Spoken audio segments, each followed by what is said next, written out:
कैसे हैं आप सभी? मैं आशा करती हूँ सभी लोग स्वस्थ और प्रसन्न हों। आज हम हमारा पाठ लाल बहादुर शास्त्री को पढ़ेंगे और समझेंगे। तो आइए शुरू करते हैं इस पाठ को। ये है अध्याय 8 लाल बहादुर शास्त्री। ये लाल बहादुर शास्त्री का जीवन परिचय है। आइए इसे पढ़ते हैं। लाल बहादुर शास्त्री का नारा था जय जवान जय किसान। जय जवान जय किसान का उद्घोष यानी नारा करने वाले लाल बहादुर शास्त्री वास्तव में यानी सच में भारत के युग पुरुष थे, जिन्हें हमेशा याद किया जाता है।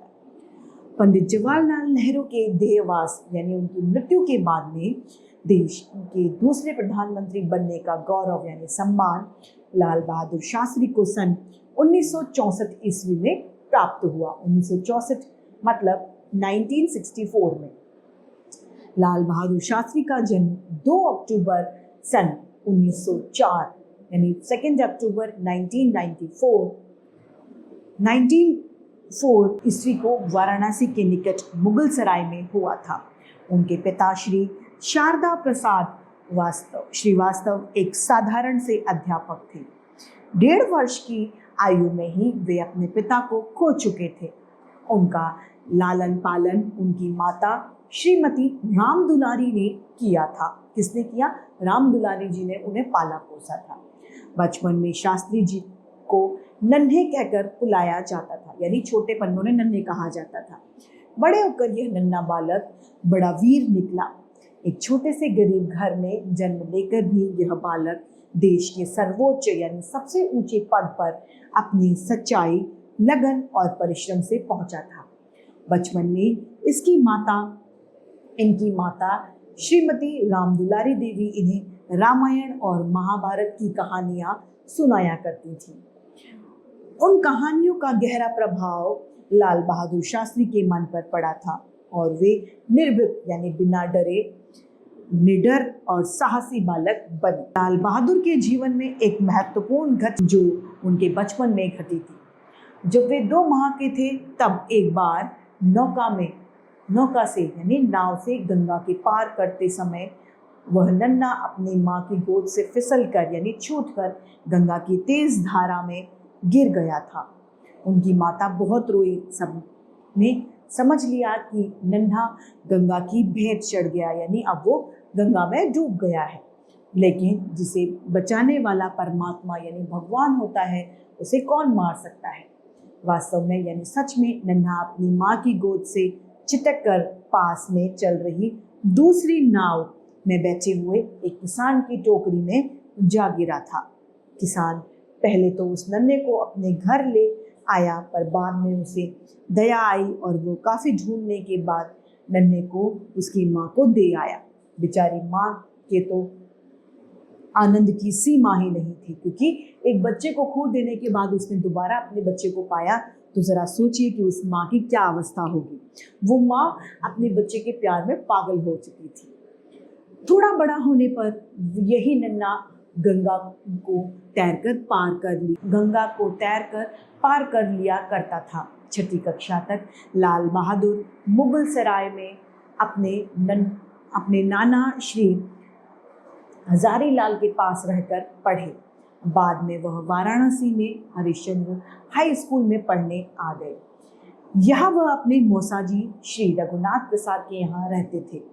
इनके मौसा के आदर्श परिवार का इन पर बहुत गहरा यानी बहुत ही ज्यादा प्रभाव पड़ा।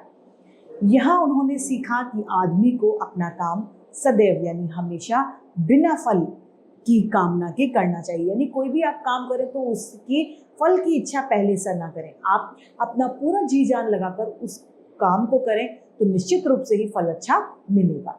सदैव सदा जीवन व्यतीत करना चाहिए। वाराणसी में रहते हुए लाल बहादुर शास्त्री ने लोकमान्य गंगाधर तिलक, महात्मा गांधी और अन्य महापुरुषों के दर्शन किए और उनकी ओजस्वी वाणी को सुना, यानी जो शक्ति भर दे ऐसी आवाज को उन्होंने सुना। उन्हीं की पुकार पर 16 वर्ष की आयु में लाल बहादुर गांधी जी के असहयोग आंदोलन, गांधी जी द्वारा एक आंदोलन किया गया था जिसका नाम था असहयोग आंदोलन, उसमें वो कूद पड़े। गांधी जी के समर्थन में आने पर उन्होंने सीखा कि जो लोग दूसरों को दुख दर्द दूसरों के दुख दर्द को दूर करने के लिए अपने दुख दर्द को भूल जाते हैं, वो सारी दुनिया के प्यारे होते हैं। इस कार्य में शास्त्री जी की पत्नी श्रीमती ललिता देवी ने सदैव इनका साथ दिया, यानी उनकी पत्नी ने भी अपने पति को सपोर्ट किया, उनका साथ दिया। लाल बहादुर शास्त्री का अधिकांश यानी ज्यादातर समय उत्तर प्रदेश में बीता। सन 1930 में सन 1945 तक वे स्वाधीनता आंदोलन से जुड़कर विभिन्न जेलों में रहे। सारे कष्टों को शास्त्री जी ने एक तपस्वी की भांति यानी एक तपस्वी की तरह सहन किया। इन कष्टों के दौरान ललिता देवी भी पूरी तरह अडिग रही। अडिग यानी वो अपने पद से डगमगाई नहीं। नेहरू जी के बाद जब शास्त्री जी स्वाधीन भारत के प्रधानमंत्री बने तो पड़ोसी देश पाकिस्तान ने भारत पर इसीलिए आक्रमण कर दिया कि वह शास्त्री जी को एक कमजोर प्रधानमंत्री समझता था। लेकिन शास्त्री जी की एक दहाड़ ने दुश्मन को हिलाकर रख दिया। भारतीय फौज और देश के किसानों ने जब शास्त्री जी के मुंह से जय जवान जय किसान का नारा सुना तो पूरा देश जैसे उठ खड़ा हुआ। शास्त्री जी की एक हुंकार से पूरी दुनिया दहल उठी। दुश्मन के दांत खट्टे करने यानी दुश्मन को मात देने यानी हराने के बाद रूस के प्रधानमंत्री के निमंत्रण पर शास्त्री जी शांति समझौते के लिए ताशकंद गए। वहां उन्होंने पाकिस्तान के राष्ट्रपति से भेंट ली यानी तोहफा लिया। लेकिन 11 जनवरी 1966 को भारत का यह बहादुर प्रधानमंत्री हमेशा हमेशा के लिए भारतवासियों यानी भारत में रहने वालों से दूर चला गया। दिल्ली में यमुना किनारे विजय घाट पर शास्त्री जी का अंतिम संस्कार कर दिया गया। लेकिन शांति और वीरता का यह असाधारण सैनिक आज भी भारतवासियों के दिलों में बसा हुआ है। इस पाठ को लिखने वाले हैं भगवती प्रसाद। इसी के साथ ये पाठ समाप्त होता है और मैं उम्मीद करती हूँ सभी को ये समझ में आया होगा।